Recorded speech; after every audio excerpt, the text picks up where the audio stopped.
So I'll start with our warm-up.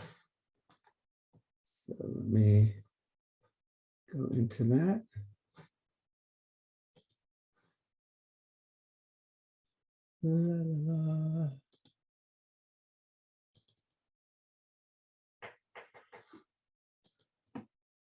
Okay, here we go.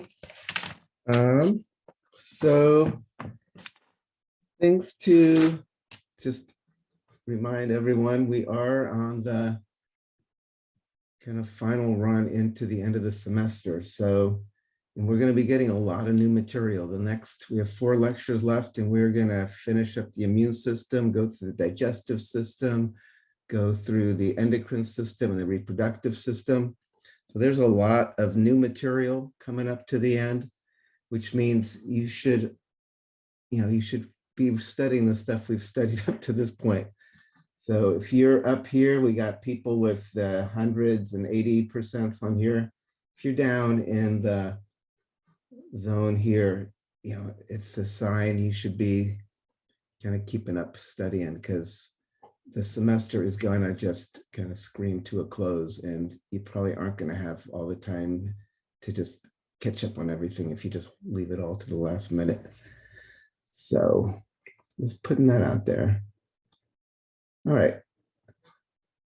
Descending. So yeah, the whole nephron is complicated. There's lots going on in there. So loop of Henle, the descending limb is, and here most people got, is permeable to water. And that's where about 15% of the original filtrate volume gets reabsorbed as the tubule dips down, because remember, it's super, super salty outside of the tubule. It was like about 1200 milliosmolar outside. So if you have permeability to water and it's super salty outside, there's osmosis. It's just going to pull the water out of the tubule back into the body, where it gets reabsorbed by the peritubular capillaries, particularly if you've been reading, the vasa recta, which you're not responsible for that specific name, but there's specialized capillaries, peritubular capillaries, reabsorbing the water there. Ascending limb is impermeable to water. That is how we end up really getting dilute filtrate. By the time we get to the top of the ascending limb of the loop of Henle, we're down to about 100 milliosmolar. So it's way less than normal body fluids in terms of osmolarity. And part of that dilution is happening because the ascending limb is pumping sodium out of the tubule back into the body. So we're diminishing the osmolarity of the filtrate because we're pulling the salt out of it. So descending, so loop of Henle. Osmolarity deep in the renal medulla, and most people got it's around 1200 milliosmolar.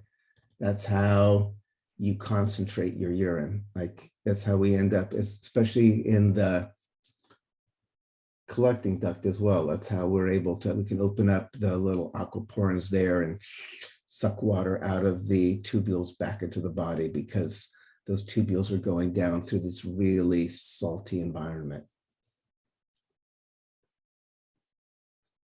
ADH, antidiuretic hormone. Only half the people got this. Increases the permeability of the collecting duct to water. So that's where both ADH and aldosterone are working, is at the collecting duct. Aldosterone is increasing sodium reabsorption. ADH increases permeability to water, which is going to cause more water to get pulled back into the body, less volume of urine produced. So you definitely, if this is not so obvious to you, you want to review this. Osmolarity of the filtrate as it leaves the collecting duct compared to the original. So the original osmolarity of the filtrate is what?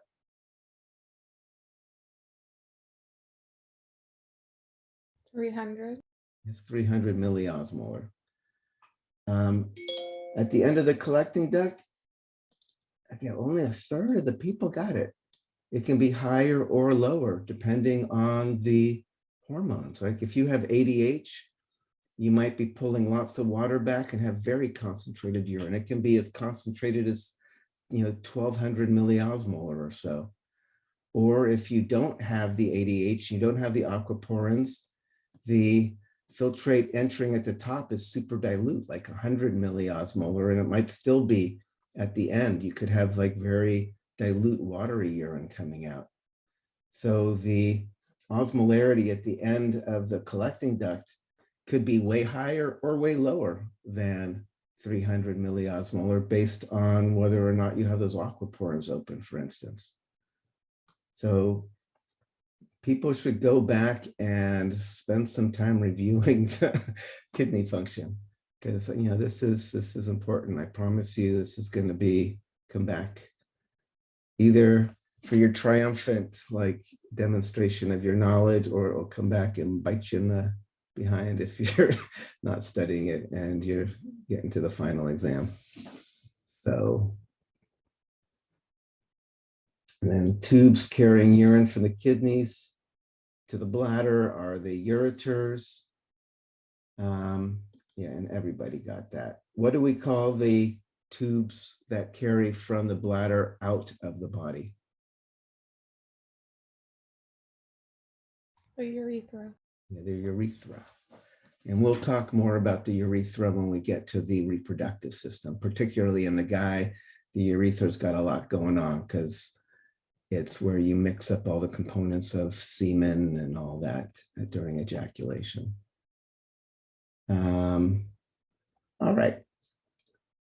So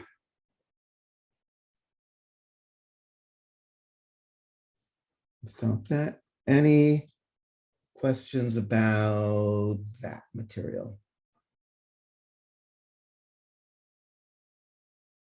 All right, so we're going to do now, we're going to finish up the immune system. So far, we've talked about general defenses, kind of the non-specific immunity. And then we're going to go and talk about specific immunity, the other side of immune system. And then we'll continue talking about digestive system, which we kind of introduced when we were talking about the pre-lab for the digestion lab that we're going to do today. So that is our plan. So let us carry out our plan. So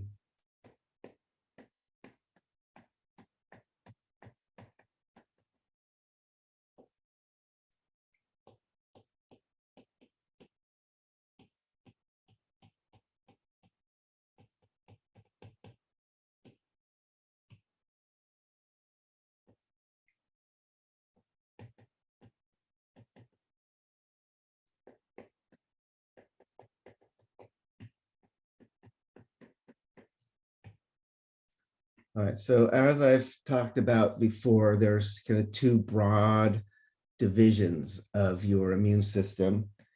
You've got this general or non-specific defenses that are just looking at stuff that shouldn't be there in general, or sometimes it's just like barriers, just keeping things out, but it's not looking for a particular identity of some particular invader. What were the examples of non-specific defenses that we were talking about, that we covered?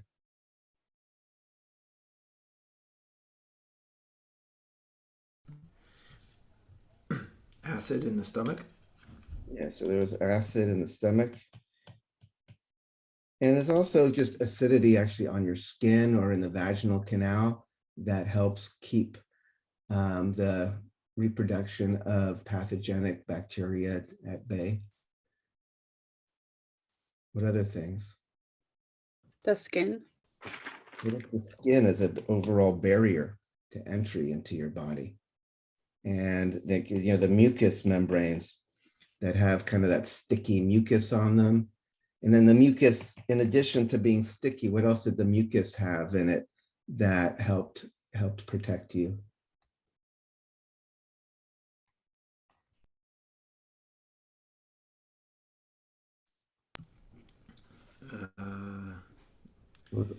Also in your tears, also in your saliva.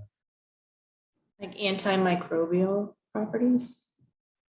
But what gave it those antimicrobial properties? There's a specific molecule. Lysozymes or something like that. Lysozyme.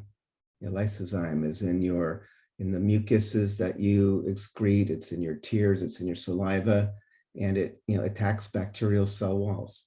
So it's a antimicrobial compound. So these were kind of more external defenses, trying to keep things from actually getting into your body to get a foothold in the first place. Once something got in your body, what were some of the things some of the tricks your immune system has up its sleeve? The phagocytes. Say it louder. The phagocytes. Yeah, we talked about phagocytes. The eating cells, like the neutrophils that go on and are eating up bacteria and stuff. The bigger ones, the macrophages that also eat stuff. In addition, we'll talk about macrophages in more detail in a little bit, because after they eat stuff, the macrophages will then present little samples of what they ate to create these adaptive defenses that will then look specifically for that particular thing they ate. What other, and what do we call, there's parts, if something gets tagged to make it particularly noticeable for phagocytes, what do we call that process? Opsonization. Yeah, opsonization.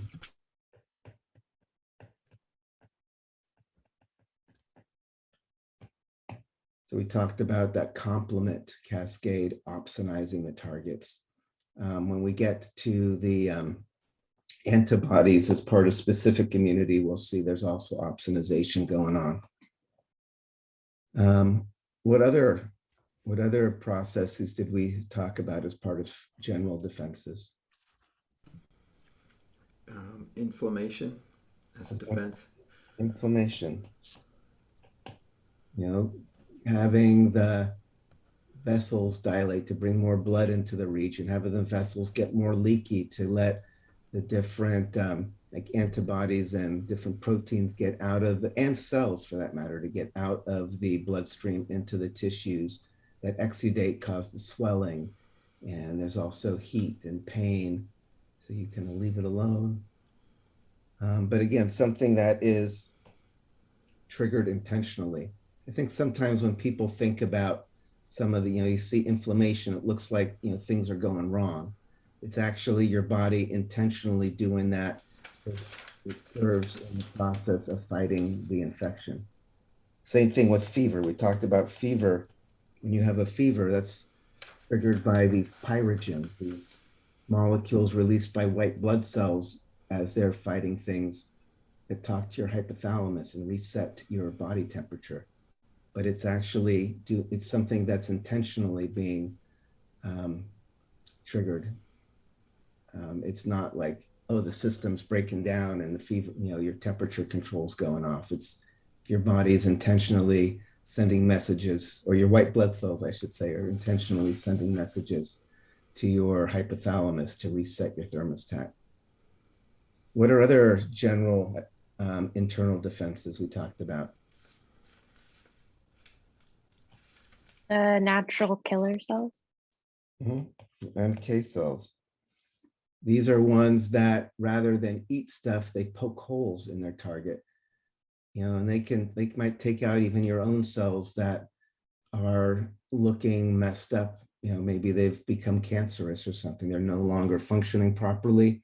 And, you need to thin the herd. You've got like some dog in the pack has gone mad.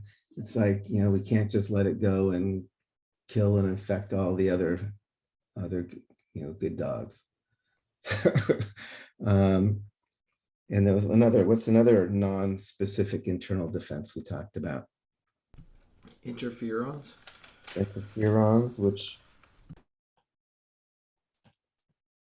let me spell that right.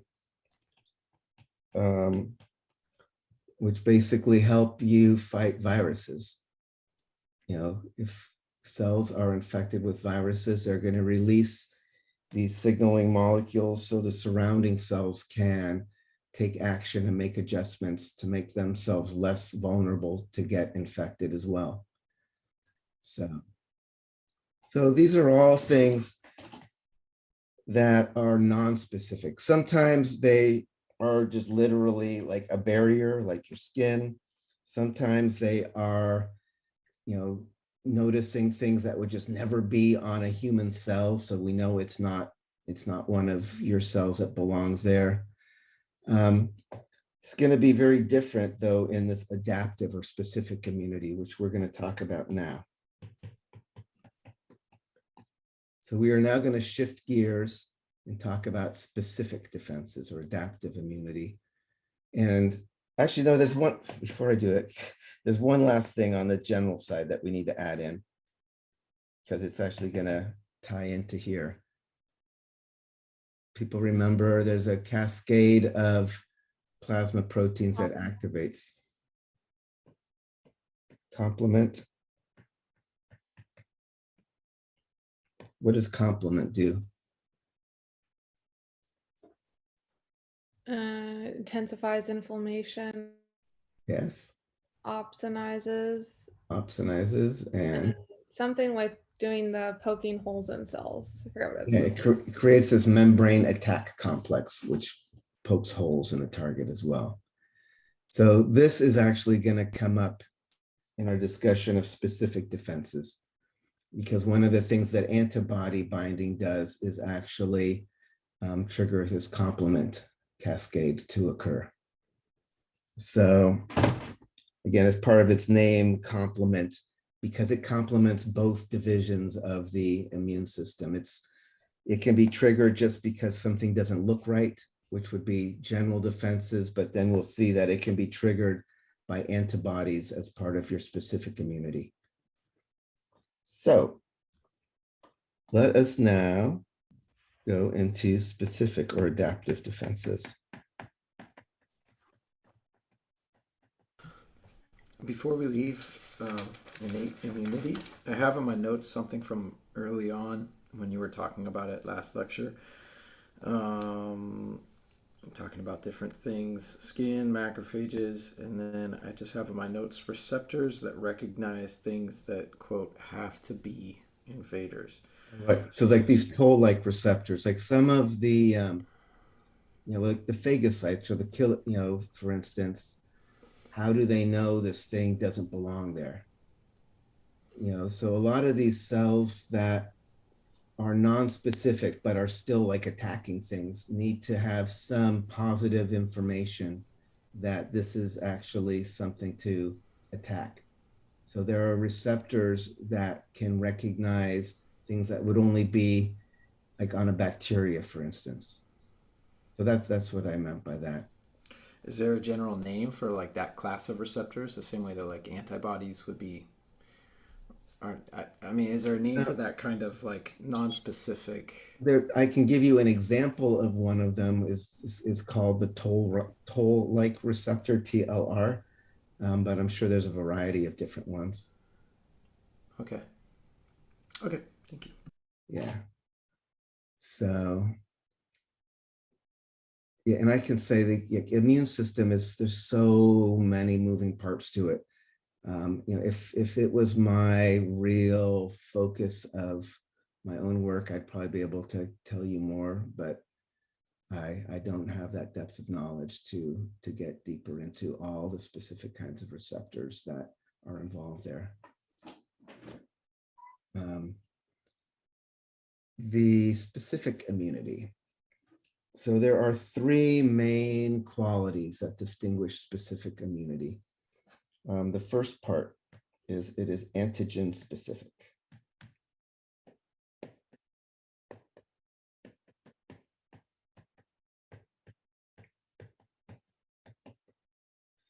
So we've introduced the idea of antigen when we were talking about antibodies as part of blood typing. Antigen is basically something that has a specific shape that can get recognized. It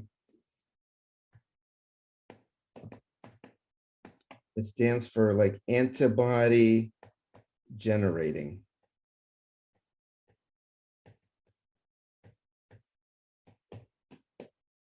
Yeah, antigen, antibody generating, and we'll see what that means exactly in a little bit. You know, antigen is just the thing that's creating this response. Again,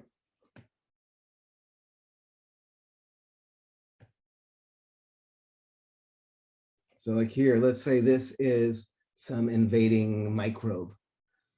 This could be the antigen.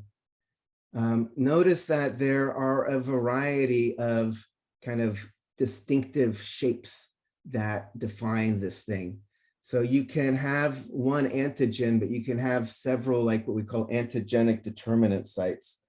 Like I could have something that recognizes this shape, like the horn, or I might have something that recognizes this shape, the claw, or recognizes this shape, which is like pointy tail. So I can actually have multiple antibodies that all recognize the same antigen because there can be more than one distinctive shape that you can find on that particular antigen. So, you know, antigenic determinant.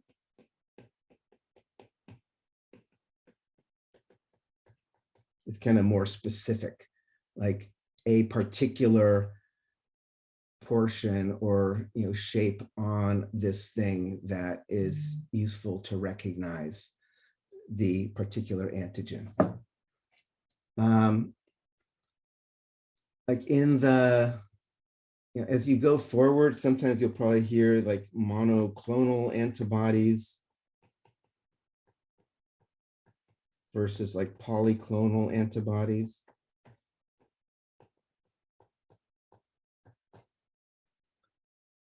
Polyclonal antibodies is when you have a collection of antibodies that recognize a particular antigen, but it's kind of a mix. All of them will recognize the antigen, but they might not all be identical to each other. They might be binding different parts of that particular antigen. You get this, for instance, one of the ways to make antigens is to inject a bunny rabbit, literally a little rabbit, with the thing that you're trying to make the antibodies to, and then harvest the antibodies that the rabbit's immune system creates. And those are going to be polyclonal antibodies because part of the rabbit's immune response is going to be making a variety of different antibodies that all recognize the antigen that you injected it with. If instead you get the genetic code for a particular antibody that recognizes just one particular part, and then you just have a bunch of genetically engineered yeast or something just all generate that exact coded copy, that would be like a monoclonal antibody. Monoclonal antibodies are all identical to each other. They'll still all recognize the same antigen, but they'll always, every one will be the exact same copy of each other, as opposed to polyclonal antibodies, which are a mix and match of different antibodies that might have recognized different antigenic determinants, but still recognize the same antigen. Does that make sense? So you'll probably come across these terms, monoclonal antibodies, polyclonal antibodies. That's all it means, is whether or not they're all clones, a monoclone, they're all exactly the same copy of each other versus a variety of things, but they all recognize ultimately the same antigen. Okay. So antigen specific. Whenever you have the specific immunity, it's always looking for a particularly shaped thing rather than it just doesn't look right. So it's gonna look, in the kind of analogy I gave a little earlier, it would be like having a restraining order against just one person. It's like, we are not going to let, again, this one particular, one particular person in the classroom, rather than we're not just going to let people in general, or we're going to, so antigen specific 2, systemic response. So a lot of the things we've been talking about in general defenses are, happening in a particular area. You've got some infection on your finger, and that's where the infection is taking place, and that's where the white blood cells are coming. That's where the inflammation is occurring. In specific immunity, it doesn't matter where your body first encountered that particular antigen. It's going to set up these broad defenses that are then going to be present across your entire body. And so wherever your body or wherever your immune system encounters that antigen in the future, you'll still have the ability to fight it. Even if you first got infected on your toe, and the next time it shows up as in your nose, your specific immunity is going to be on patrol everywhere across your entire body. So systemic response means once you trigger specific immunity, you're going to have these antibodies and killer cells just everywhere. So it doesn't matter where you first encountered the antigen, the response is going to be systemic across your entire system. And then 3, specific immunity has memory.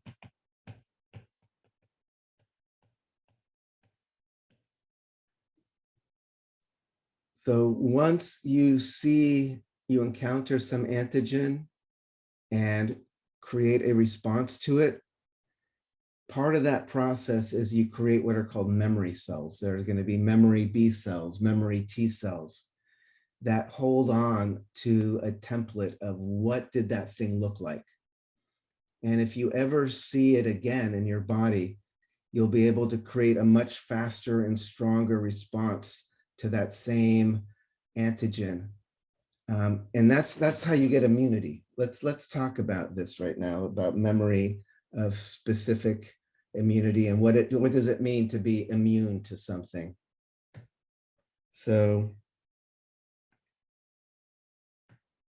I'm going to make some graph with kind of slightly, this is going to be days.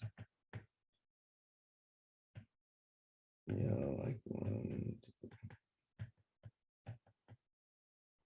this is going to be more kind of generic, immune response.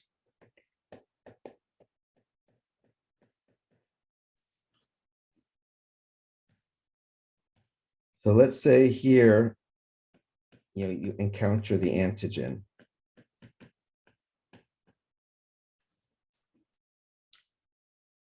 When you first encounter an antigen for the first time, you've never seen it before, it takes a while for all these processes to happen. It's like goes up over a few days and then it kind of comes back down. In that process of having your immune system ramp up and fight, this whatever this pathogen was, has a chance to start multiplying and making you sick. So in this period of time here where you have a few days while your immune system is ramping up, you're getting sick. And you're getting a cold, or you're getting the flu, or you're got whatever. And then eventually your immune system ramps up. And as it ramps up, it fights it, and then it kills off or whatever, resolves whatever, and you get better. But in that process, you got sick. But in that process, you make the memory cells that are now just kind of waiting in the wings. So this is like, the first time.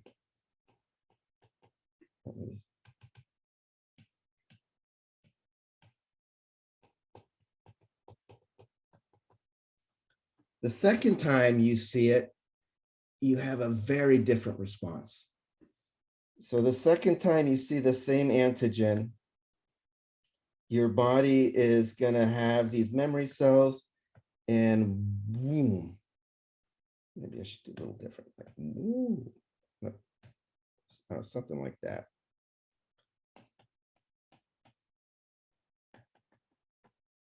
So stronger and faster. What that means is you knock this thing out before it ever has a chance to actually get a foothold in your body and make you sick. So this pathogen has entered your body, but you don't get sick because your specific immunity has the template. It can just ramp up a quick, strong response, and you never actually notice anything happened in the first place. Right, so this is what we call immunity. If you have this memory, you have immunity.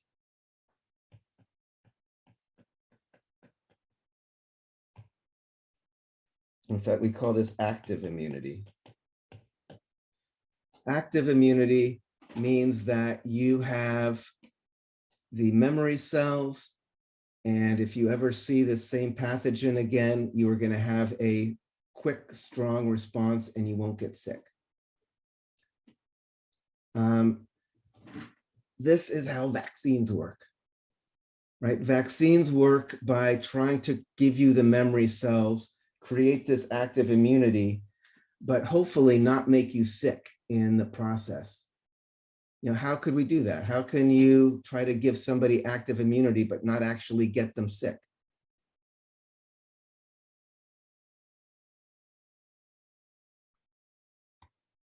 Give them a really small dose.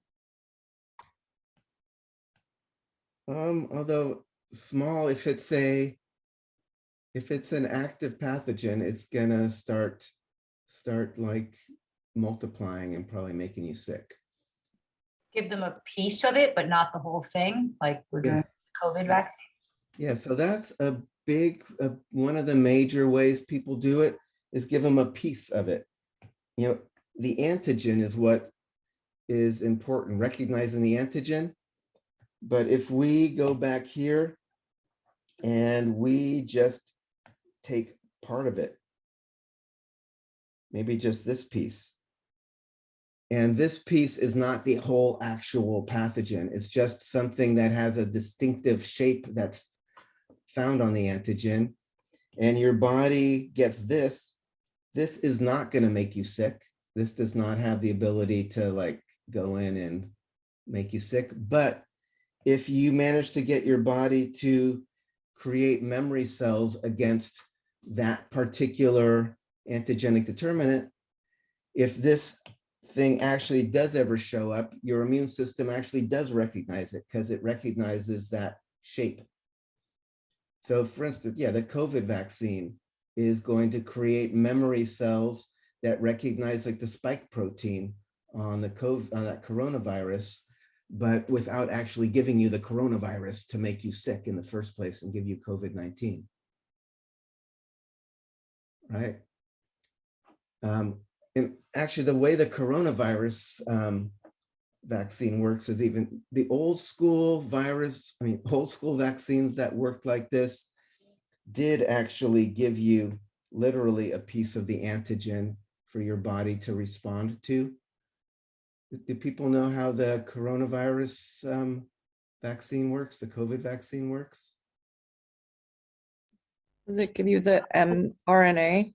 Yeah, it's kind of trippy. It gives you RNA, genetic code, to make the spike protein, and they inject it into your muscle, and it's taken up by your muscle cells, and your muscle cells actually create the antigen, create the little spike protein for your immune system to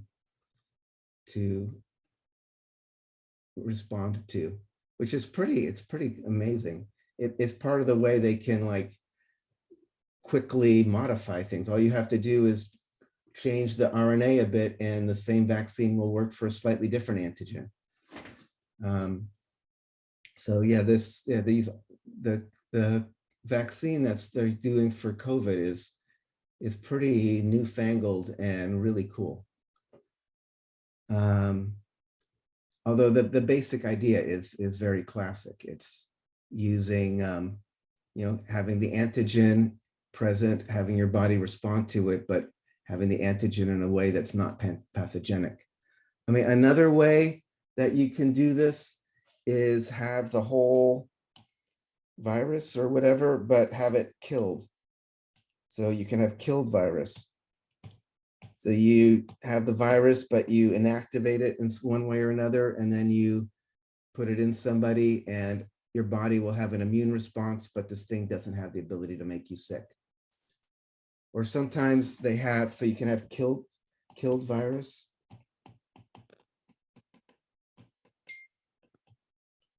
You can also have attenuated virus.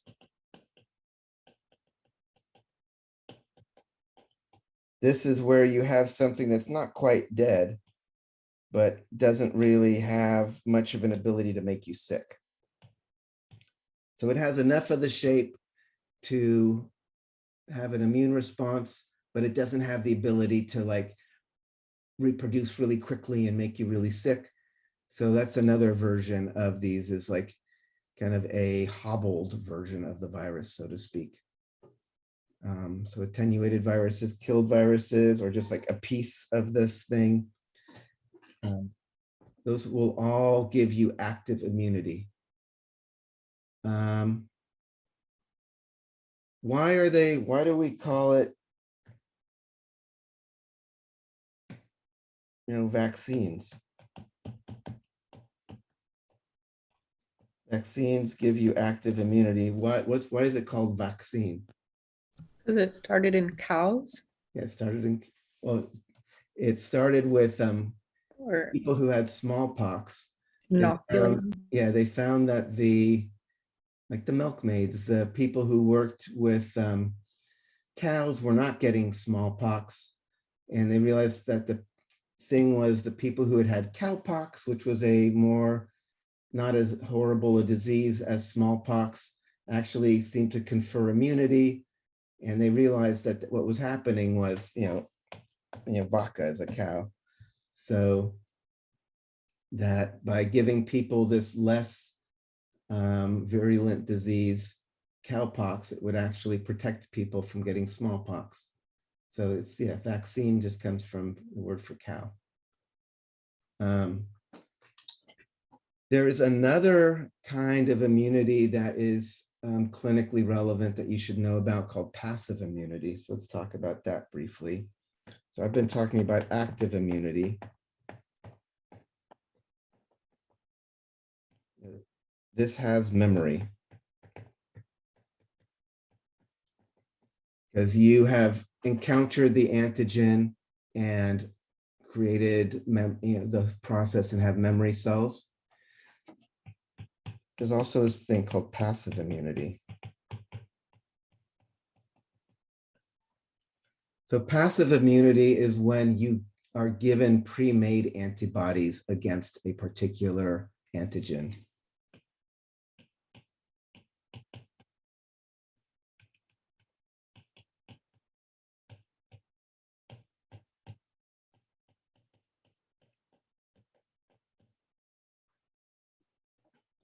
So the nice thing about this is you have instant immunity, right? If I just put a bunch of antibodies in your body against a particular pathogen, you instantly have the ability to recognize and attack it.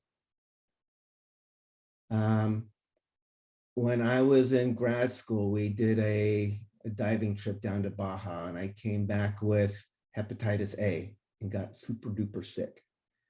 And all of my roommates and lab mates and everybody around me all had to get shots of antibodies against the Hep A virus. They call them gamma globulin.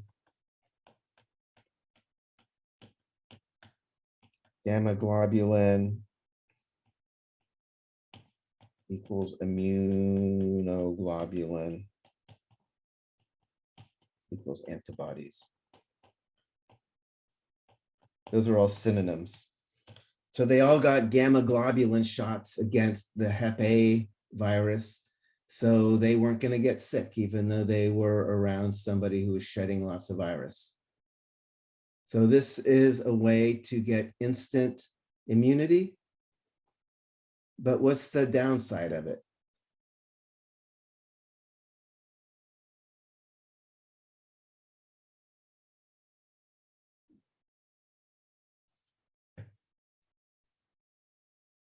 Does it not have the memory to do it the next time? Is it kind of like a one and done response?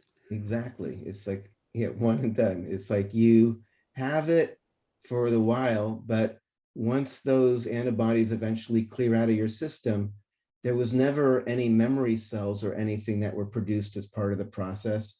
So you're just as vulnerable as you were before. Whereas like for me, I went through the process of having to have the whole system go and eventually cleared out of my body. And I now have, immunity without, if I ever see the virus again, I won't get sick. Whereas they could get sick again because they don't have memory cells against those particular viruses. So there's no memory here.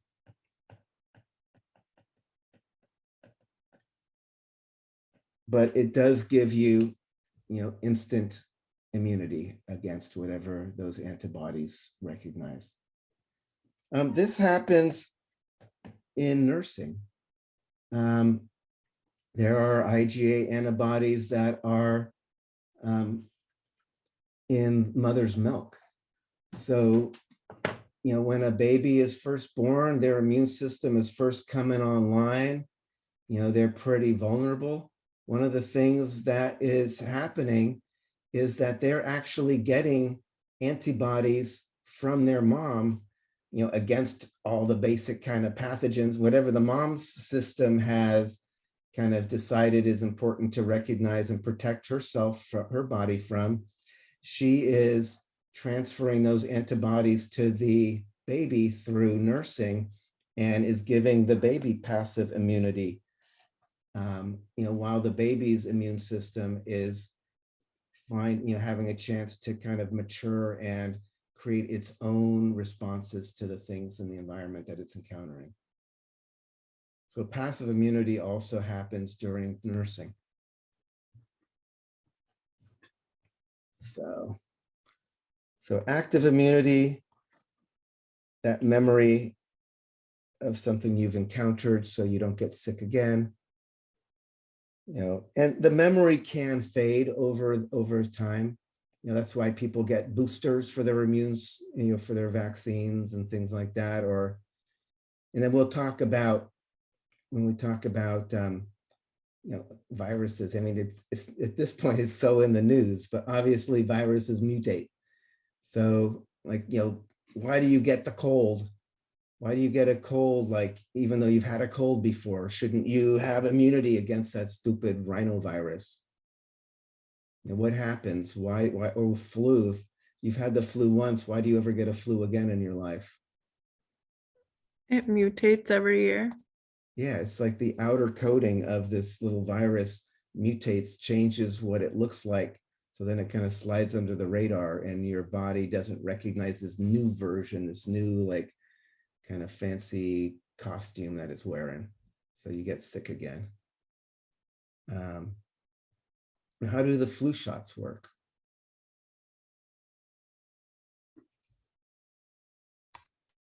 Kind of taking a guess on what they think the mutations might be.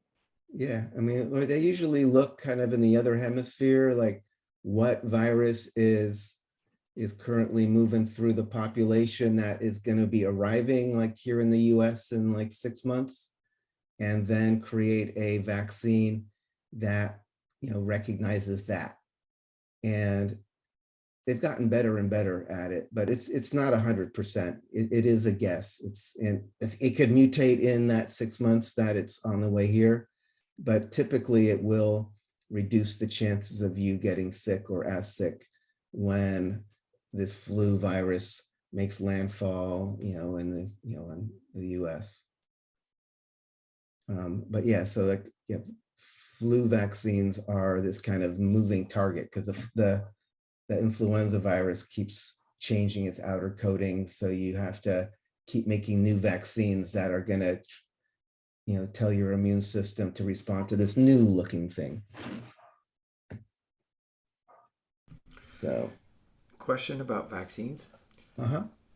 You have mentioned RNA virus, attenuated virus. I'm sorry, RNA vaccine. Attenuated virus vaccine and a killed virus. Was there something else that I missed in there, or are those the main three?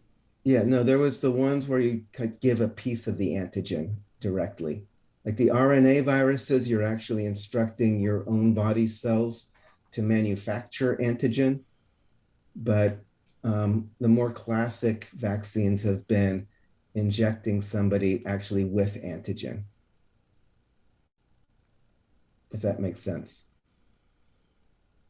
And that's different from like a killed virus? Right, because that's like a whole virus, but okay. it's a whole virus, but it's killed versus I have like genetically engineered yeasts to make a particularly shaped protein that is going to trigger my immune system to recognize, some particular diseased organism. And in the case of a flu virus, like that's more or less what you're receiving, right? This one you just mentioned, where it's just a piece. I believe so, yes. Okay. So, yeah, it's kind of amazing. Like the vaccine, like I'm sure you've heard these stories. Like my instructors would just talk about every fall when they were kids, they would just see who ended up with polio, who was like dead or paralyzed or something. And it's just like, you just assume that some of your friends were going to get struck down. And like now, like, kids today don't worry about which of their friends are going to be paralyzed, from polio, because, vaccines are pretty miraculous in terms of, smallpox, these different things that used to take out like a third of the population with horrible deaths don't even exist anymore. Vaccines are pretty magical. All right. So It's like totally side question about the vaccines. Do you know where like this anti-vaccine movement, like where it stems from, like what or is this like too controversial to talk about? Yeah, here we go. I can just, I'll just say briefly, and we don't have time to continue there. I think some people don't trust the process, and there's, in any kind of thing, there could be some adverse side effects. And, you couldn't say, I'd say there's very, very rare, not, it's no more dangerous to have a vaccine than do almost anything else that people do all the time. But people will say, I'm not going to take any kind of risk, because for me personally, because it gets into like a weird civic duty thing. It's like, if everybody else takes a very slight risk and there's no reservoir for the pathogen, then you probably don't have to get a vaccine and you will be safe, but only because everybody else didn't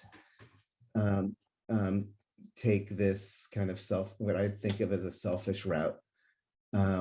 Whereas if you get enough people that stop taking the vaccine, then all of a sudden, one of my friends had their kids in some Waldorf school or something, where all these parents were not going to vaccinate any of their kids. And all of a sudden, like a bunch of the students all got whooping cough, which normally kids don't get anymore. It's like if you create like a environment all of a sudden where there's lots of people who are not protected and vaccinated, these pathogens can take off again. So I think partly there is, and some to people, depending on what demographic you're looking at, there's more or less trust in just kind of that medicine in general or the greater society has got your back. So some people don't trust that. I think there's been this weird thing of like, don't put anything, you can't tell me what to do, right? But then it's like, at some level, it's like, they still agree not to drive the wrong way down the freeway, or they still agree not to do other things that are in the cause of, kind of civic, and social good. So I don't get it. So I would say I've heard some of the things, but I don't agree with them. That's what I would say. But yeah, that's a huge thing. So let's continue now. So we've kind of given you the three main defining qualities of specific immunity. Antigen specific, it's going to recognize a particular looking thing. Systemic, once you've been exposed to something, it doesn't matter where you first encountered it, it's going to be, the response will occur everywhere in your body, and it has memory. So if you see it again, you have this immunity. You can make a fast, quick response and likely not get sick at all in the first place. So what we're going to do now is go dig a little deeper, and we'll look at the two particular branches of specific immunity.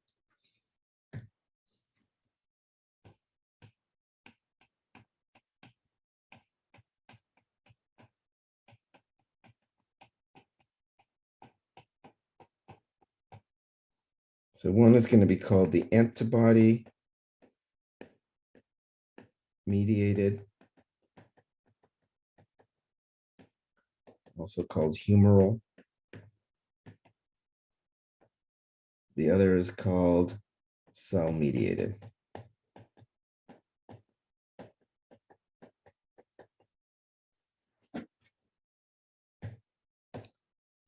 So I'm going to do just kind of a superficial overview of how these are different from each other, and then we'll look a little more specifically about how they work.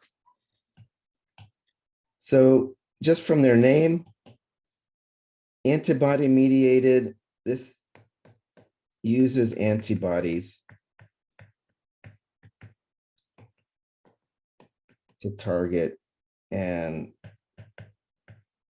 destroy kind of pathogens.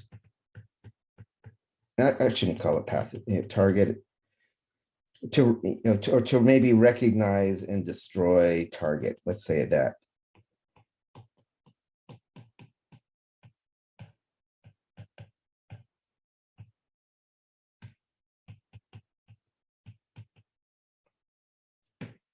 And antibodies are just proteins. They're plasma proteins. They're not living things. They're big plasma proteins.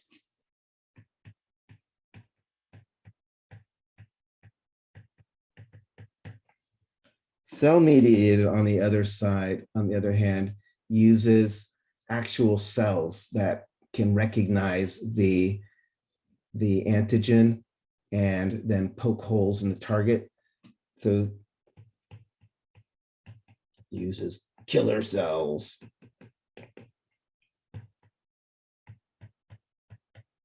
to recognize and destroy target.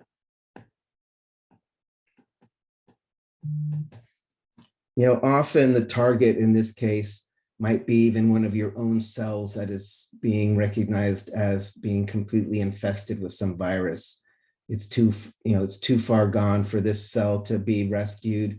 And if it continues in this process, it's just going to release more viruses to infect more things in your body. So we need to take it out. So killer cells, we'll talk about the killer T cells, which they're like the natural killer cells, except rather than being general defense, they're looking for a particular thing. We'll talk about that in more detail in a little bit. Antibody uses B lymphocytes And these are called B lymphocytes because they mature in the bone marrow.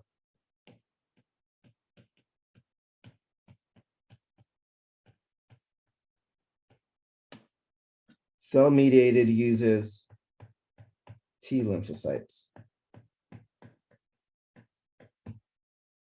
which is mature in the thymus gland.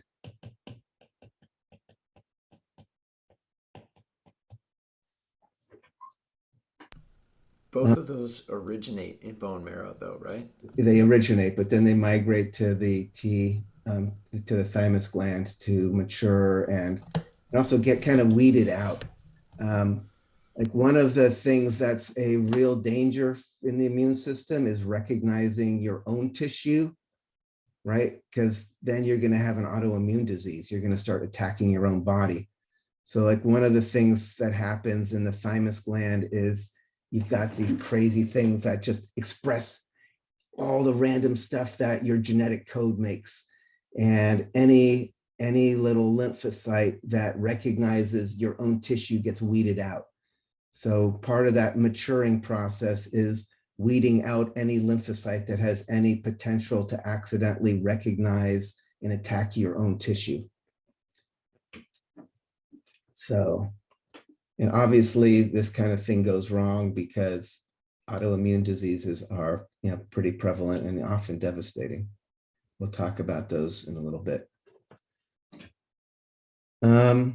All right, so this is kind of the big difference between, they both have memory.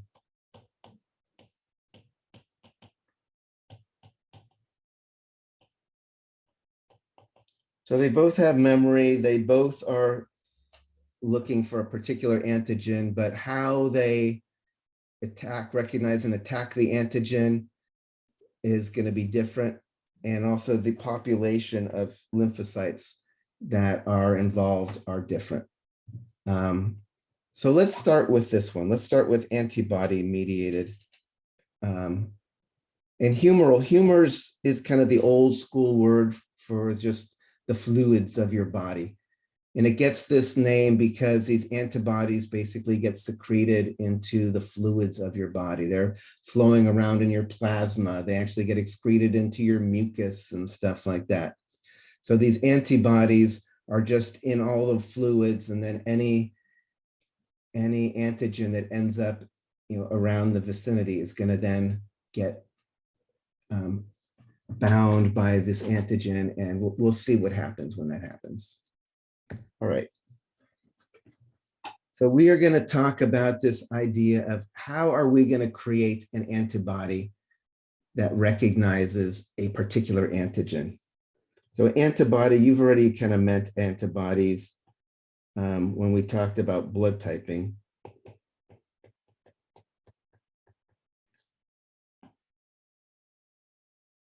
Maybe here's the antibody that is going to recognize this particular thing. So we want an antibody that can bind. Here's my antigen. Here's the antibody. They have these variable regions. These antibodies are big proteins. They actually are, they have that quaternary structure. They have 2 heavy chains, 2 light chains. They have these variable regions that can ultimately recognize and bind the antigen.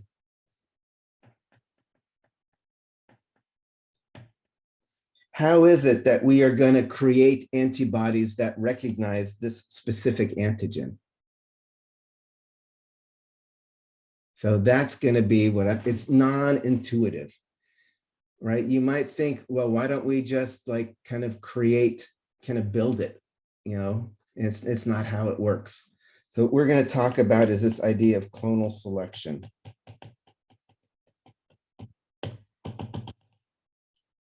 So your body makes B lymphocytes that have receptors for just all sorts of random shapes.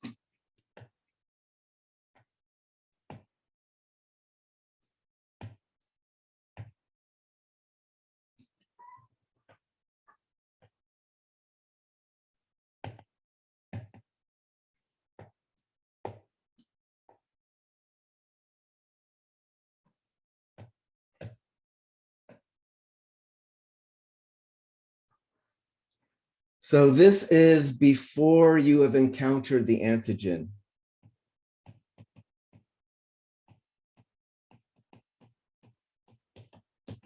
Your body just has created all these different B cells with all these different receptors on them,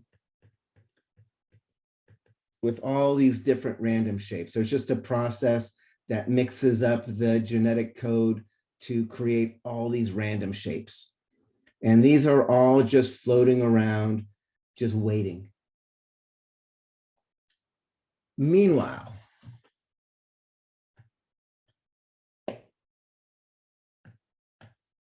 this little dude has come in. And luckily, one of your big white blood cells here, here's a macrophage, recognizes this thing as an invader. It eats it.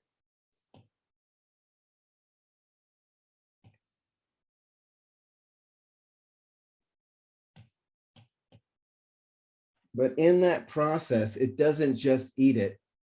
It then takes a little piece of it and presents it on the outside of itself to alert the next stages. So it's kind of 1, 2, 3.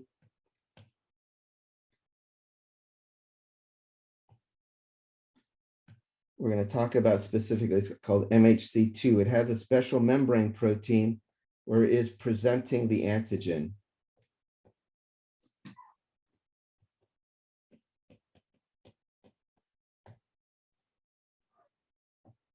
So step 3, it now has a little piece of this thing that it ate originally, and it's presenting it and is now going to go to the lymphocytes and say, hey, look what I just ate. Here's the specific shape from it. This is what we need to create a specific immune response against. So macrophages are an example of what we call an APC, an antigen presenting cell.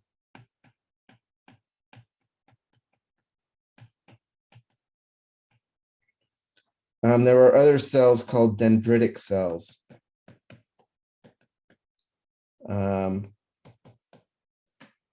Which I just think of as a different kind of macrophage. They also eat stuff and present antigen, but often, sometimes you'll read about macrophages.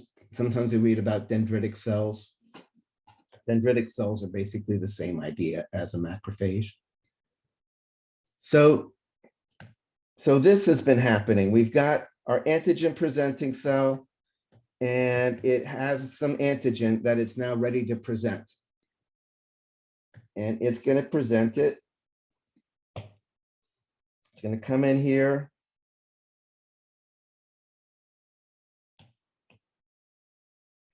With that little piece of antigen.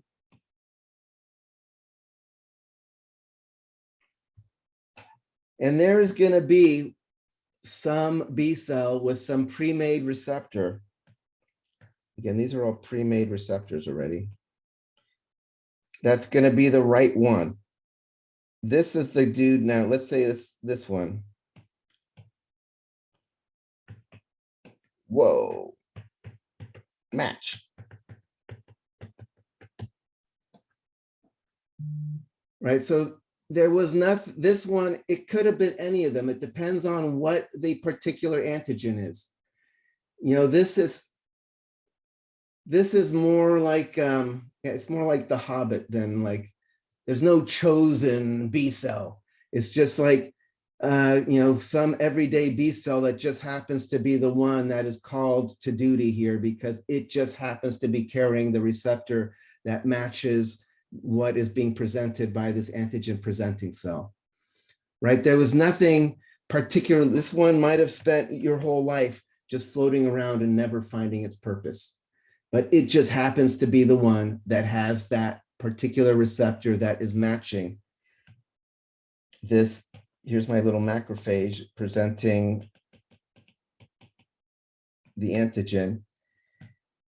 There is all sorts of there's all sorts of signaling that is then going to happen. How do I do this well?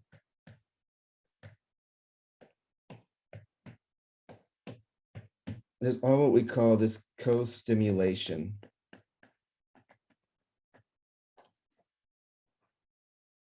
You really don't want to activate your immune system unless you're really, really, really sure that you want to activate it, because it causes all sorts of problems if it's activated when you shouldn't be activating it. So there are all of these cytokines and interleukins. And those are words you hear a lot. I can just,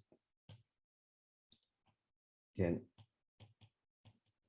I've mentioned this word before, interleukins, cytokines. These are just signaling molecules that are released. Cytokines more generics.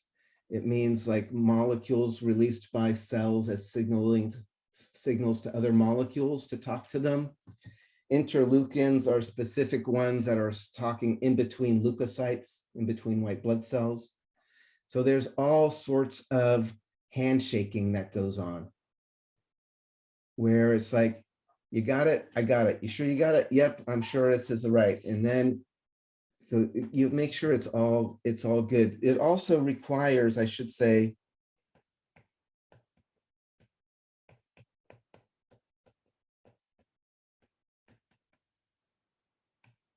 so part of this process also requires T helper cells, which we'll talk about a little later. It's part of the reason why AIDS happens when you have, if you have HIV, HIV takes out your T helper cells. And without your T helper cells, your whole specific immunity is going to be dysfunctional. And that's where you're going to get like AIDS, acquired immune deficiency syndrome. So, all right, so let's see. Oh my God, the timing. All right, so let's say macrophage ate this thing, presented this. We found the matching B cell that has the receptor that is just the right one to recognize the antigen.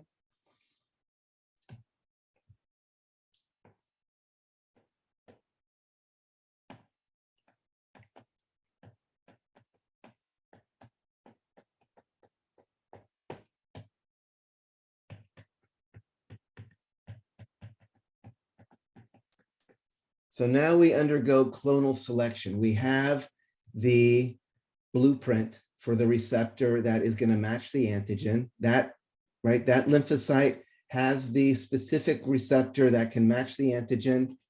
We can now clone that receptor and make a bunch of things that are going to recognize the antigen. So part of clonal selection, we're going to make two kinds of cells.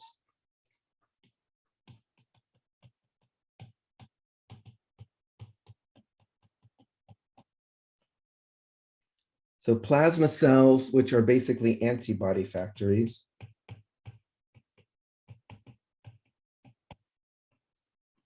They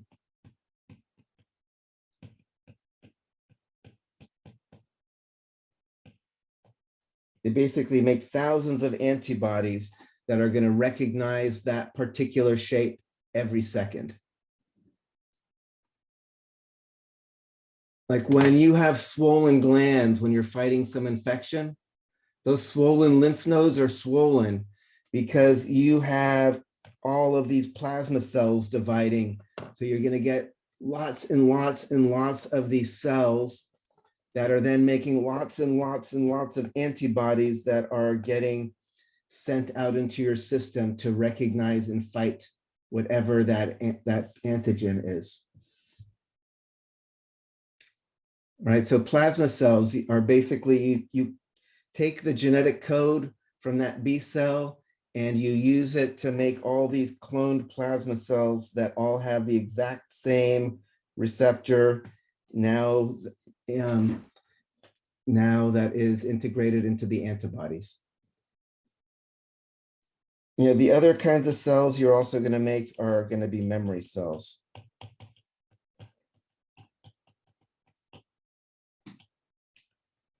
These just kind of save for a rainy day. No, I shouldn't say save for a rainy day, save for next encounter.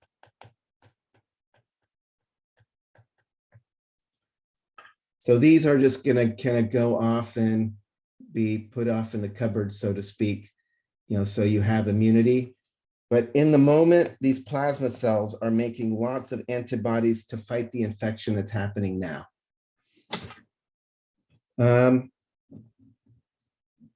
So let's talk a bit about how is it that an antibody actually can, do something to take out the pathogen. So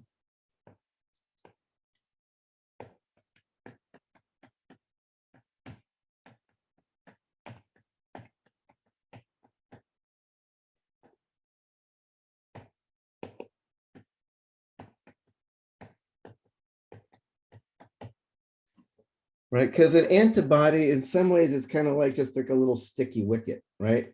We have some little antibody here. And sure, it recognizes my little evil thing here.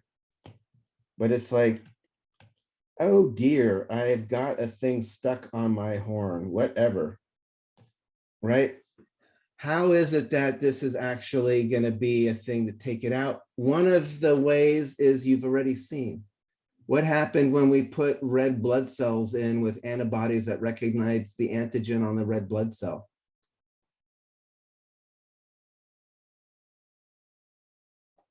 They agglutinated?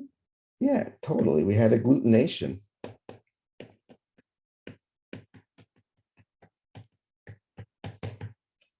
Right? Because you have one guy gets stuck here, but another guy gets stuck here, and then they all start getting all glommed together in a big agglutinated group. So they're all kind of stuck together, and that also makes it just easier for the phagocytes to come in and just eat this big glommed up group of this pathogen.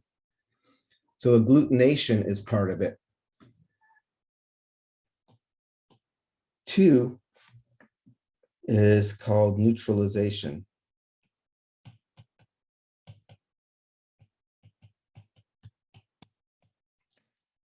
So neutralization means that it blocks important areas on that target.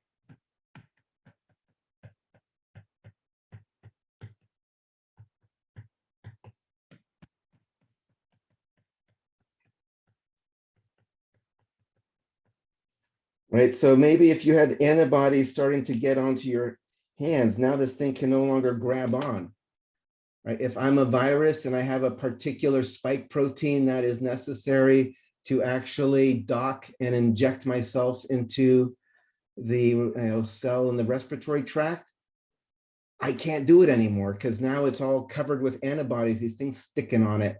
Right, that's what the vaccine creates antibodies against the spike protein on the coronavirus.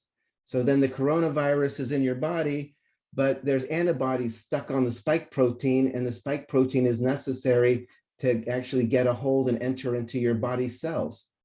So if you can't, if this, does that make sense? It would be like, if I was the evil pathogen, all of a sudden they're stuck on my hands, and now wait, I can't use my hands to grab you and strangle you, or ooh, they're all over my eyes, I can't even see where I'm going anymore. Right? So even though they're little sticky wicket things, they can actually really debilitate the ability of the target to function. So that's neutralization. You can even do it for germs. Like if you get bit by a rattlesnake, the stuff they give you, the rattlesnake antivenom, it's actually an antibody that binds the molecule that is the rattlesnake venom, and it binds the particular sections of it that are necessary for that to start breaking apart your proteins and stuff. So the rattlesnake antivenom now is just some molecule, but it can no longer do the damage that it would do normally. So neutralization kind of gums up the works so the target can no longer function in the way it would normally function.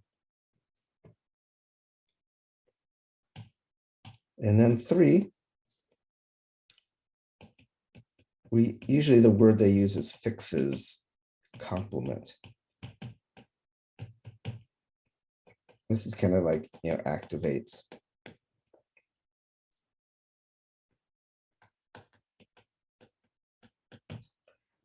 So it basically turns on that complement cascade right at the target, which is going to do a bunch of stuff that the target is not going to like, right? One thing is membrane attack complex. It's like, oh, rats. Now I'm also getting, in addition to getting all gummed up, I'm now having holes open up in my membrane because of the membrane attack complex. That's part of complement. And also I am opsonized, and now all the different phagocytes are going to come in and be much more likely to find me and grab me and eat me. It's like, oh, rats. That's not good either. And then also intensifying inflammation in the area, which is going to help bring in more antibodies, bring in more phagocytes, right? By, increasing permeability of the blood cells and bringing in greater blood flow. So all three of these things can help neutralize the target, or take out the target, even though an antibody in and of its own doesn't seem all that threatening. It ultimately does a lot of things to kill the target. So does that make sense?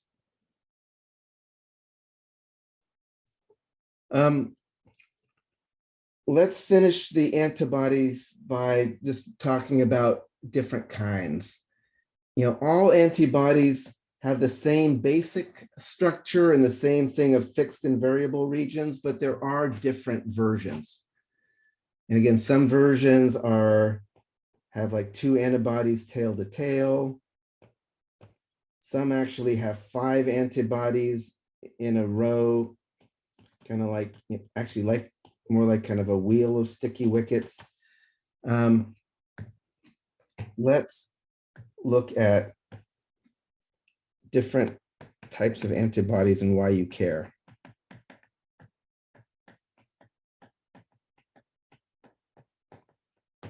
And an antibody also is Ig, immunoglobulin. Also, gamma globulin. Whenever you see these are all just synonyms. So there is an acronym that people use. They say MAG.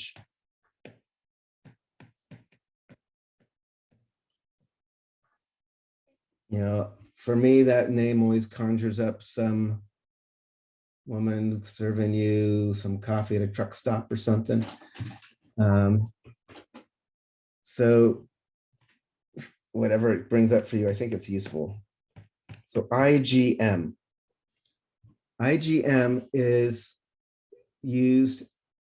present for initial encounters with an antigen.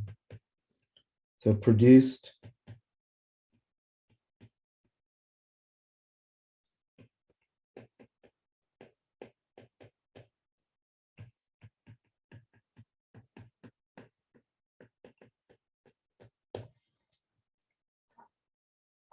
as opposed to this one, IgG.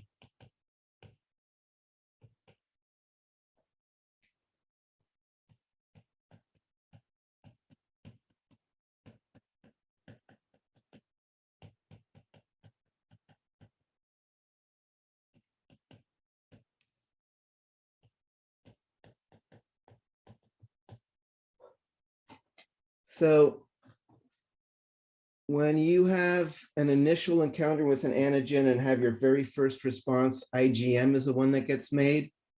When you have a second exposure to that same thing and you trigger the memory cells to have a response, the antibody type is slightly different. It's called IgG. What that means is you can actually tell if somebody is having an initial response to something or if they've seen it before. Like for instance, somebody comes in presenting with herpes and you want to know, did this person just catch it from their current partner right now? Or was it something that they caught a while ago? A lot of times people get that and don't even realize they got it. And then there's some outbreak, it comes back into your body. And is this symptoms from just a recurrence of something that they already had, or is this a brand new infection? You can actually look at what kind of antibodies are present in their body. If they are IgM antibodies, you know that they are fighting a new infection, that they just caught herpes. If it's IgG, then you know that this is a recurrence of a infection that they already had. So, it's useful that way. You can tell if this is a new or an old infection by looking at what kind of, when I use, like, in my mnemonic I use is, like, in Spanish, like primero or segundo, like first or second. Whatever mnemonic works for you, that makes it easy for me to remember. So IgM, IgG. Other ones that are important to know, IgA, often called secretory IgA. This is the one that tends to be in your secretions. So you have mucus that you're putting in your digestive tract or in your whatever, or your respiratory tract, I should say. You have antibodies, or like I said, in mother's milk, you have IgAs. So not just in your bloodstream and stuff, you just put these antibodies any place where some of these pathogens might land, and they're going to get bound and attacked. IgD, don't worry about that, one's more specialized. IgE, I don't know as much about it. I do know that it is often implicated in allergies.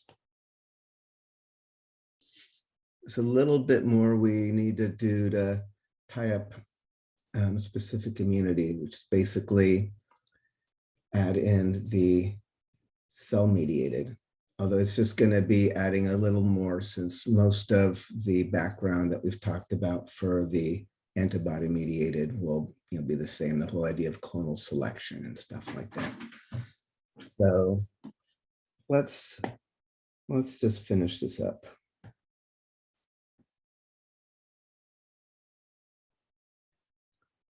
So in order for cell mediated to make sense, we need to introduce one other idea of a major histocompatibility complex protein. So MHC, what's going on here?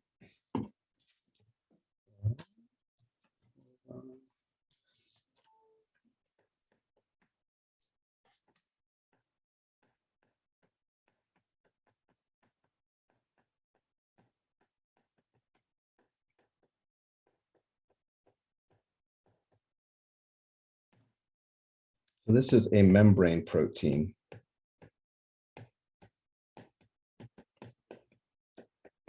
Found on all your cells. There's some exceptions, like I think that they're not on RBCs, and maybe except.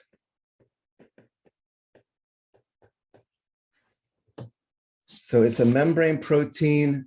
It has a couple of roles. One role is it's kind of like the barcode for your tissue, right? Histo is the prefix for tissue. Remember, histology is the study of tissue when you were in anatomy. So histocompatibility, that means this tissue is compatible with your tissue. This is what you look like. Even if you have another eukaryotic human cell in your body, if it does not have the correct MHC on it, your immune system will think of it as an invader. In order for your immune system to be happy with a cell in your body, it has to display this particular marker, the MHC, that is specific to your particular genetics in your body. This is where transplant rejections happen, right? You might desperately need a liver, and I'm happy to give you my liver, or I'm happy to give you my kidney or whatever. But if our major histocompatibility complexes are really different, it's not even gonna have a chance of working, because your body is just going to attack my kidney or my liver and just destroy it as an enemy. Even if you get close, you're still, so if you want to do an organ transplant, you have to check the MHC of the donor and of the recipient and try to find them very close. It's much more likely if they're related, or if it's from a relative. And even then, it's not going to be perfect, and you'll spend the rest of your life on immunosuppressant drugs to keep your body from, attacking the received organ. So all of that, that kind of transplant rejection happens because, the received organ does not have the correct MHC that your immune system recognizes as you. There are two kinds of MHC. MHC2, this is actually what was on the antigen presenting cells to actually present the antigen.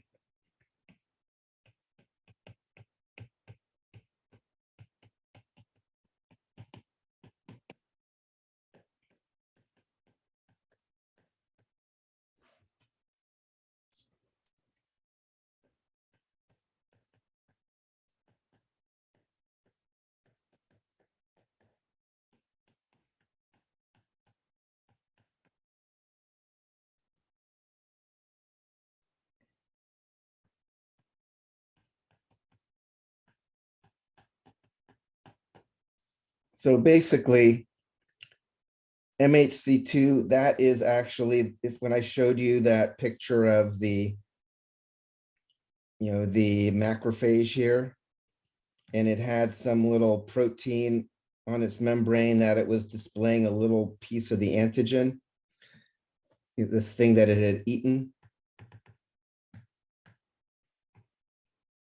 Right, exogenous means this thing was outside your body. It got eaten, and now I'm displaying a little piece of this thing that was originally outside the cell.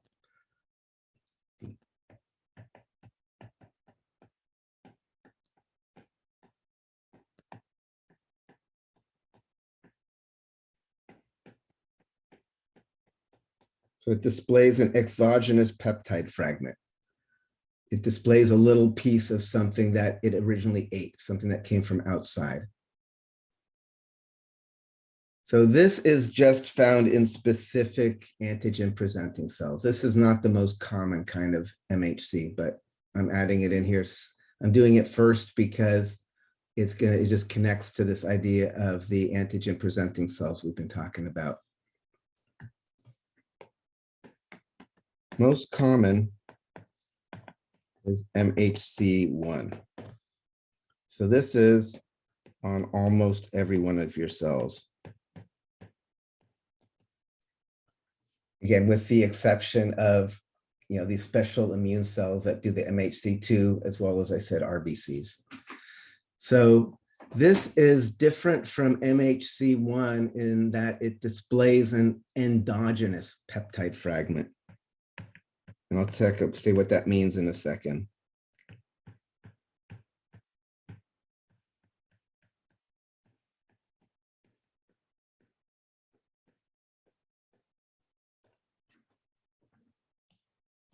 So here's my cell. Here is the MHC1. And while this thing is getting built, right, it's just a protein that's being assembled inside your cell at the ribosomes or whatever. Part of that process is it grabs a little piece of some random thing floating around in the cell and incorporates that and displays it as part of the MHC1.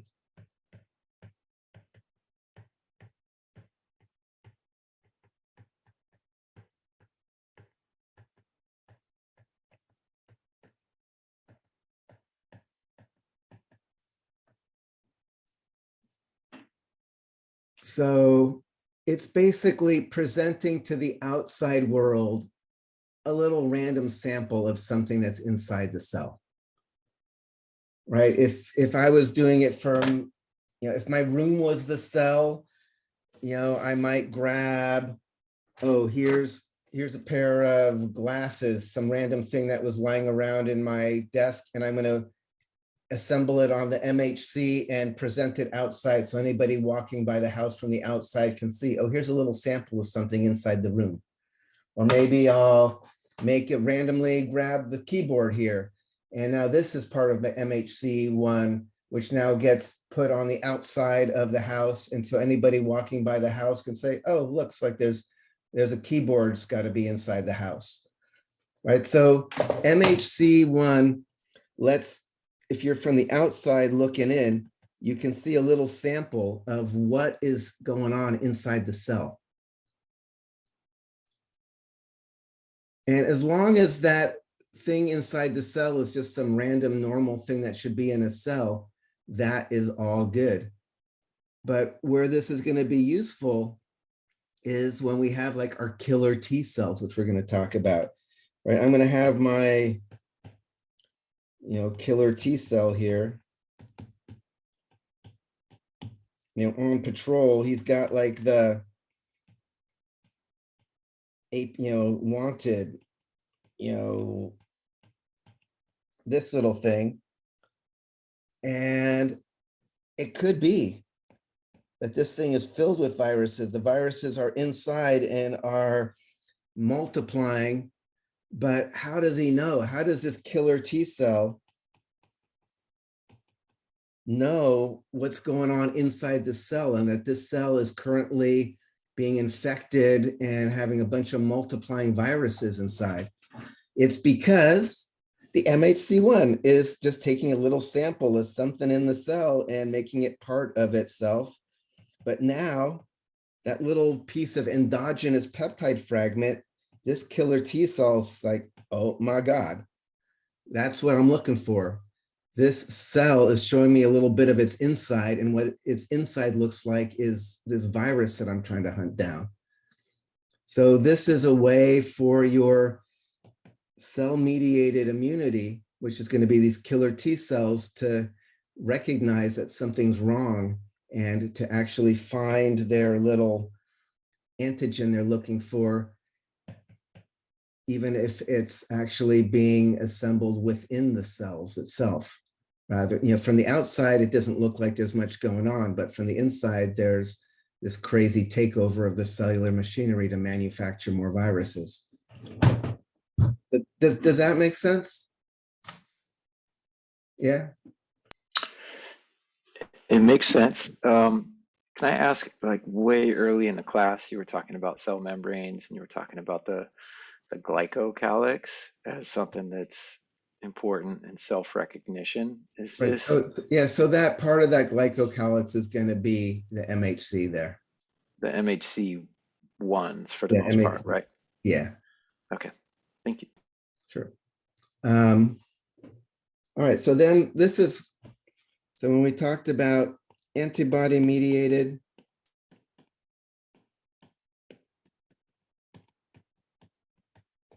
versus cell mediated,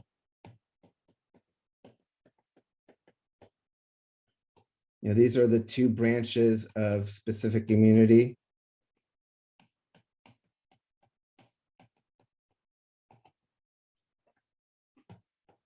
Also known as adaptive immunity.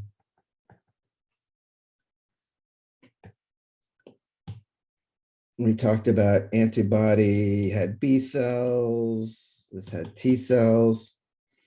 This underwent clonal selection,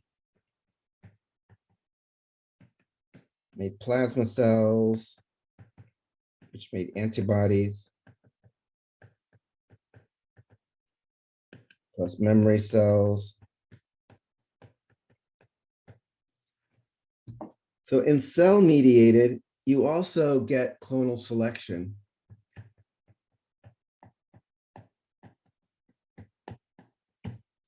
But the populations of cells that get manufactured are different.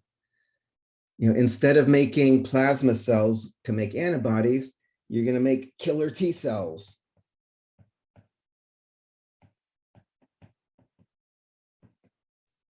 Whoops. Killer T cells, they also are called cytotoxic T cells. They're also called these are the CD8 cell differentiation, like marker 8. So these are basically, they're like the natural killer cells, but instead of just looking for things that don't look right, they are looking for that specific antigen that they were created for through clonal selection.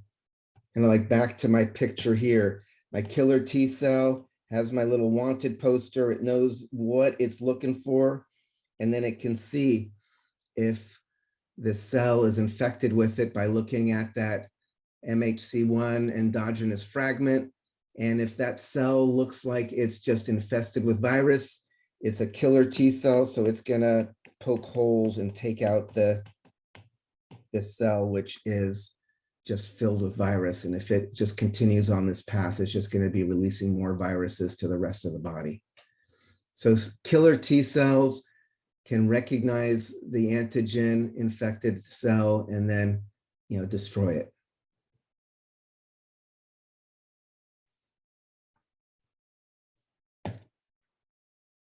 Another kind of cell that gets made are helper T cells.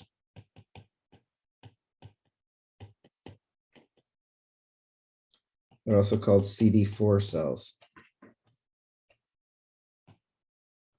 These are necessary to properly activate both sides, antibody and cell-mediated immunity.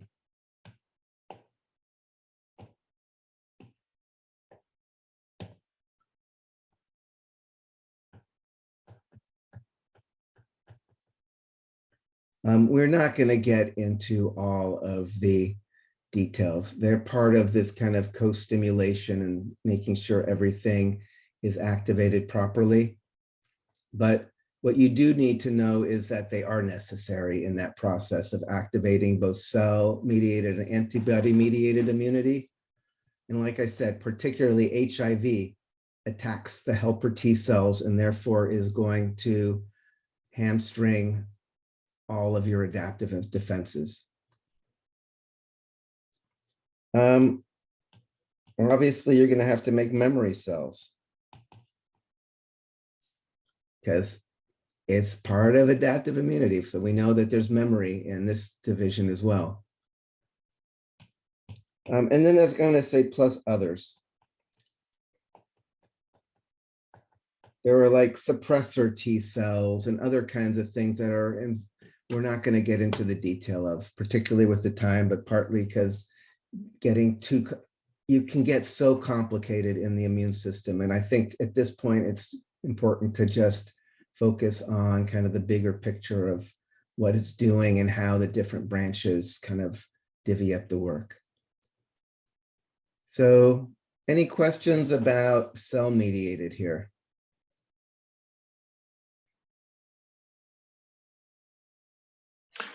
Yeah, cell-mediated immunity uses, among other things, killer T cells, which respond to MHC1 proteins. Well, that is how that, for instance, they can recognize that a cell is infected with some virus that they're looking for. Right. The MHC1 is kind of like a little porthole. Because there are no little portholes to look inside the cell. It's how they know that it's in there. Okay, but MHC2 that's used in clonal selection of both antibody mediated and cell mediated. Yeah, it's what's on the antigen presenting cells that are going to be important for initiating clonal selection for either division here. Thank you. Sure. Where's the timing? Okay, so the last thing, let's just talk about some kind of pathologies.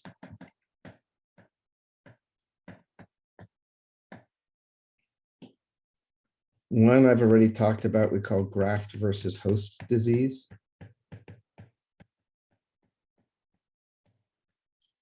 This is the graft is like a transplant, host is the person who's getting the transplant. So this is somebody who's getting a transplanted heart or kidney or liver or whatever. Again, if minimally your body is not going to recognize it, it's going to mount some kind of immune response because the MHC looks wrong. If you have found a donor where the MHC is pretty close, then the reaction won't be as strong, and you can suppress it using immunosuppressant drugs. If the graft is from somebody whose MHC is very different, you're probably not going to be able to actually keep the graft alive in the host's body because the host is just going to attack it and kill it. There's all sorts of autoimmune diseases. Autoimmune diseases are when you create an immune response against your tissue. Even though there's lots of checks and balances and things, it happens. And sometimes it happens, just people don't even know why it happens. Like one of the ones I talked about was MS, multiple sclerosis, where you attack your myelin in your central nervous system. And you start demyelinating your own neurons and messing up all your motor and sensory information. So the multiple sclerosis. Another common one is rheumatoid arthritis.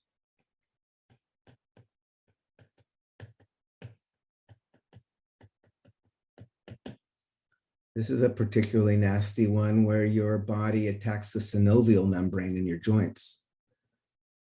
I mean, this often happens when people are really young. They're like 20s or something or 30s, and all of a sudden their joints are all inflamed, and that ultimately leads off into kind of calcification and freezing up. I've had students with this who are in, again, very young in their 20s and 30s who only make it through day to day because they're on really heavy duty immunosuppressants that keep their immune system at bay from attacking all of their joints.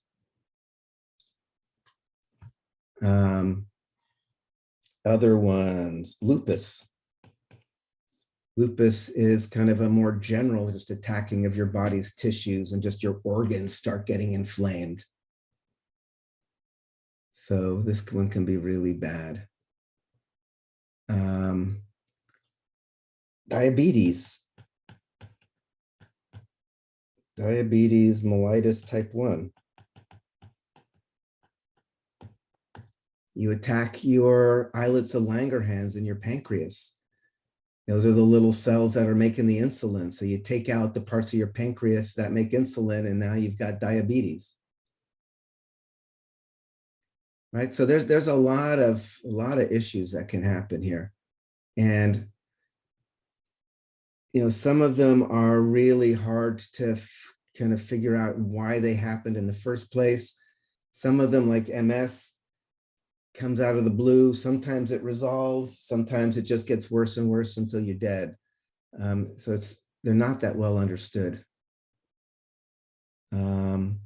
And again, controlling things like this are usually going to involve suppressing your immune system, which is in the big picture not great, because now you're going to be really vulnerable to lots of other things now, because your immune system normally is protecting you from all sorts of stuff. There's lots of random things that land on your body and in your body all the time, and most of the time no biggie because your immune system is on it. But again, I have a friend who has a liver transplant and has to be so careful about just being in a group where he might catch some like thing that you and I wouldn't even worry about. Because the only reason he stays alive with his liver is because his immune system is suppressed from these immunosuppressant drugs. So it's, you know, it's really, yeah, it's your immune system is doing a lot of stuff for you. And again, if you have an AIDS is the long-term kind of possibility if you have HIV, human immunodeficiency virus. HIV attacks the helper T cells.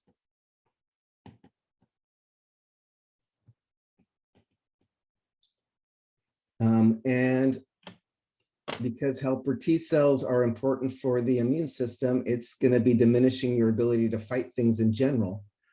But what happens, what makes HIV particularly horrible is its outer coating mutates really fast. You know, it mutates during the course of a single infection, so it keeps sliding under the radar of your immune system. So it comes in, your immune system makes a defense, but before the HIV infection is completely removed, HIV has changed its outer coating enough that it now is no longer recognized and it starts coming up again. And then your immune system creates an immune response against this new looking thing.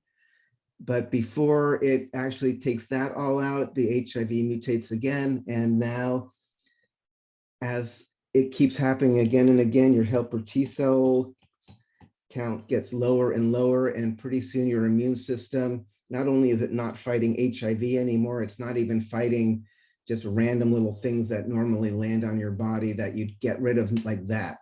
Like all of a sudden, like yeasts that wouldn't bother anything are just growing all over you, or fungi, or cells that would be precancerous and get taken out are creating cancers all over you and things like that. So the full-blown AIDS is when the HIV goes to that place where all the helper T cells are out. That doesn't happen very much anymore because a lot of the antiviral drugs can take out the HIV or keep the HIV virus at bay before this kind of full-blown AIDS happens anymore. But it used to just be really ugly sequelae. What else? Let's see. Anything else here? What I meant to say and didn't say.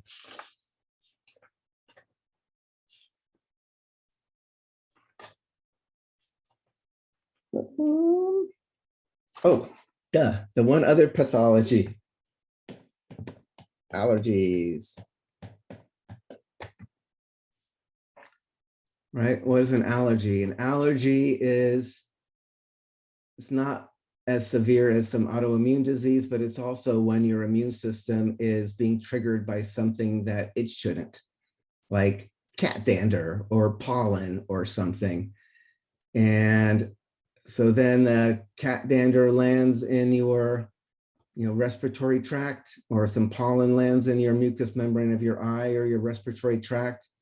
You have antibodies that bind, and part of that process is going to be degranulating these little mast cells that are in your connective tissue that will release histamine. Histamine initiates inflammation. So all of a sudden your eyes and your nose are all red and itchy. And it's, so allergies are basically kind of an overactive immune system that are responding to things that you'd rather them not responding to.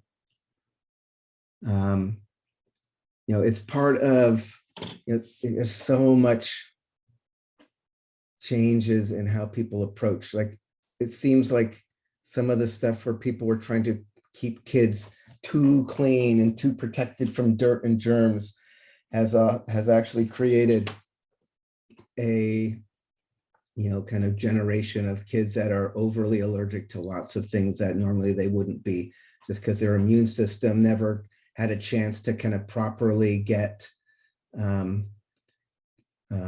of primed to just deal with things in the environment. And then it became kind of, I don't know, kind of fragile. It's like, ooh, it gets it rather than like, this is bad and needs to get taken care of. This is not so bad.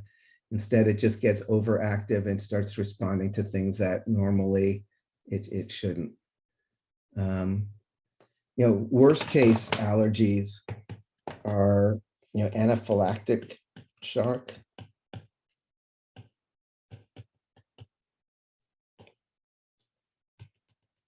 Just anaphylaxis.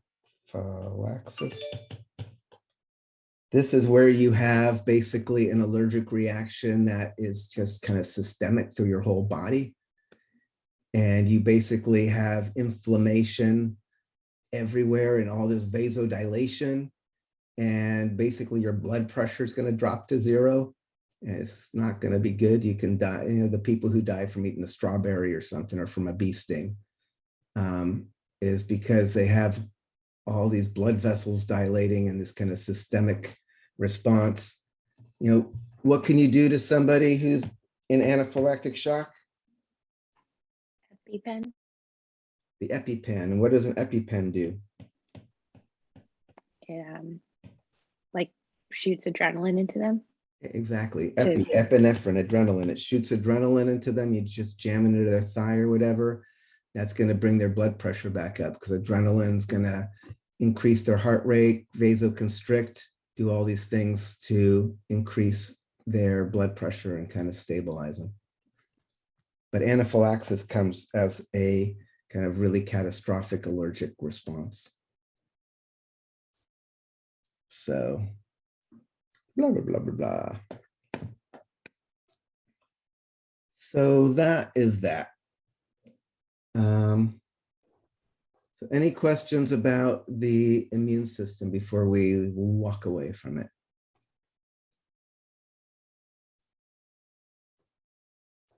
Again, when you're studying it, really think that clonal selection it's weird.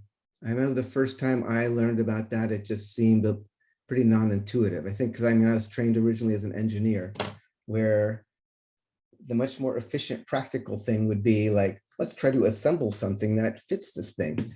But instead, it's like, let us just do this shotgun approach. Let's just make tens of thousands of random variations of lymphocytes with random receptors. And one of them is going to be the right one. And when that one randomly meets its mate, let's then use that as the template to make the clone army. So yeah, it's a little non-intuitive at first if you haven't thought about it before.